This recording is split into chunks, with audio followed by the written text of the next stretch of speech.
कबीरदास जी के दोहे से संबंधित प्रेरणादायक कहानी। रात गवाई सोए कर दिवस गवायो खाए, हीरा जन्म अमोल था कोड़ी बदले जाए।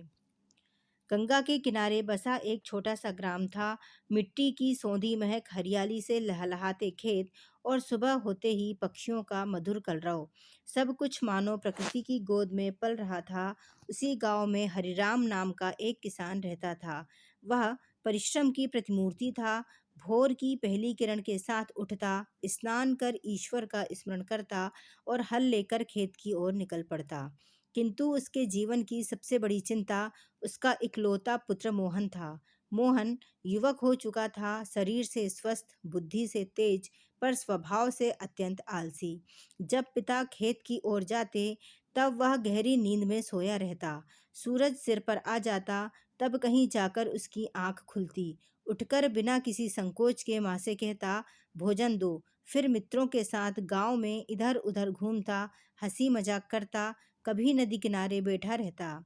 शाम को घर लौटता, भोजन करता और फिर देर रात तक व्यर्थ बातें कर सो जाता। हरिराम और उसकी पत्नी गोमती दिन रात चिंता में डूबे रहते। गोमती कई बार आंसू भरकर कहती, यह एक ही बेटा है, यदि यही ऐसा रहा तो हमारा बुढ़ापा कैसे कटेगा। हरिराम गहरी सांस लेकर कहते, मैंने बहुत समझाया पर यह सुनता ही नहीं। एक दिन गांव में खबर फैली कि संत कबीरदास निकट के तट पर ठहरे हैं। उनके सत्संग में लोग दूर दूर से आ रहे हैं। हरिराम के मन में आशा की किरण जगी। उन्होंने निश्चय किया कि वे मोहन को लेकर संत के पास जाएंगे। अगली सुबह जब मोहन अभी सो ही रहा था, पिता ने उसे जगाया। वह झुंझलाकर बोला, क्या है, अभी तो रात है। पिता ने दृढ़ स्वर में कहा, आज तुम्हें मेरे साथ चलना है। अनिच्छा से मोहन उसके साथ चला। वे दोनों उस स्थान पर पहुँचे जहाँ संत कबीरदास शिष्यों के साथ बैठे थे। वातावरण में अद्भुत शांति थी। कबीरदास का चेहरा तेजस्वी पर अत्यंत सरल था। हरिराम ने हाथ जोड़कर अपनी व्यथा सुनाई। कबीर ने मोहन की ओर देखा। उनकी दृष्टि कठोर नहीं, करुणामय थी। उन्होंने धीरे से दोहा उच्चारित किया, रात गवाई सोए कर दिवस गवायो खाए। फिर बोले, बेटा क्या तुम जानते हो इसका अर्थ। मोहन चुप रहा। कबीर ने कहा, मनुष्य रात सोकर और दिन खाकर व्यर्थ गवा देता है, जबकि उसका जन्म हीरे के समान अनमोल है। मोहन ने पहली बार गंभीरता से किसी संत की वाणी सुनी। कबीर बोले, तुम्हारे पिता खेत में पसीना बहाते हैं, यदि वे भी सोते रहते तो क्या अन्न उगता। जीवन में कुछ पाने के लिए श्रम करना पड़ता है। फिर उन्होंने मोहन को समझाने के लिए 4 कहानियां सुनाईं।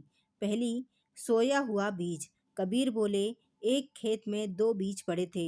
एक ने कहा, मैं मिट्टी के भीतर क्यों जाऊं, अंधकार और दबाव क्यों सहूं। दूसरा बोला, मैं धरती में समर्पित हो जाऊंगा। जो बीज ऊपर पड़ा रहा वह सड़ गया, जो मिट्टी में गया उसने अंधकार और वर्षा सहन की, पर अंकुरित होकर वृक्ष बन गया। मोहन को लगा वह स्वयं वही पड़ा हुआ बीज है।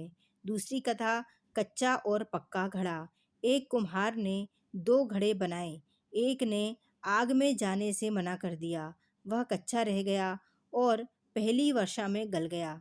दूसरा तपकर मजबूत बन गया और वर्षों तक पानी संभालता रहा। मोहन को अपने पिता का तपता चेहरा याद आया। तीसरी कहानी, बहता जल और ठहरा तालाब। नदी का जल स्वच्छ रहता है क्योंकि वह बहता है। जो जल ठहर जाता है सड़ने लगता है। मनुष्य भी यदि कर्म ना करे तो उसका जीवन सड़ने लगता है। मोहन ने गंगा की ओर देखा। जल बह रहा था, निर्मल और उज्जवल। चौथी कहानी, समय का व्यापारी। एक व्यापारी प्रतिदिन सोने के सिक्के कमाता, पर उन्हें रास्ते में फेंक देता क्योंकि उसे उनकी कीमत का ज्ञान न था। समय भी ऐसा ही सोना है, जो उसे व्यर्थ गवाता है वह मूर्ख व्यापारी के समान है। मोहन की आंखें नम हो गईं। कबीर ने पुनः दोहा दोहराया, हीरा जन्म अमोल था कोड़ी बदले जाए। फिर बोले, तुम्हारा जीवन हीरा है, यदि आलस्य में गवाओगे तो कोड़ी बन जाओगे। उस दिन मोहन का हृदय बदल गया। अगली सुबह वह स्वयं भोर में उठ गया। पिता ने आश्चर्य से देखा। मोहन बोला, पिताजी, आज मैं भी खेत चलूँगा। शुरुआत कठिन थी, धूप चुभती, हाथों में छाले पड़ते, शरीर थकता, पर जब शाम को उसने खेत की मिट्टी पर अपनी मेहनत के निशान देखे तो मन में संतोष हुआ। धीरे धीरे श्रम उसका स्वभाव बन गया। गांव वाले चकित थे। जो युवक कभी दिन चढ़े तक सोता था, वह अब सूर्योदय से पहले उठता। एक दिन वह पुनः संत कबीर के पास गया।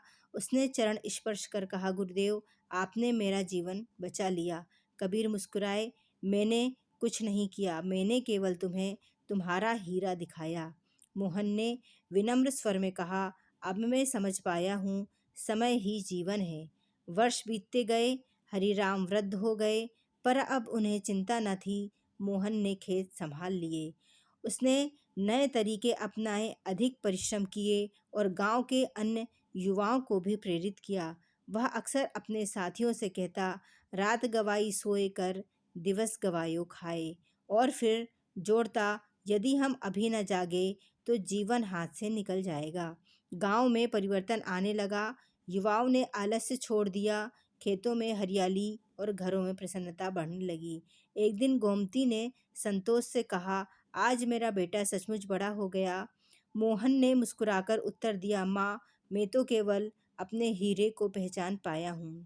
इस प्रकार संत कबीरदास की एक छोटी सी शिक्षा ने एक परिवार ही नहीं, पूरे गांव का जीवन बदल दिया। सच ही है, मानव जन्म दुर्लभ है, समय अमूल्य है। जो इसे व्यर्थ गवाता है, वह अपने ही हाथों अपना भविष्य खो देता है, और जो जाग जाता है, वही जीवन को सार्थक बना लेता है। हीरा जन्म अमोल था, कौड़ी बदले जाए, यह केवल दोहा नहीं बल्कि जीवन का मंत्र है। धन्यवाद। आपका दिन शुभ हो।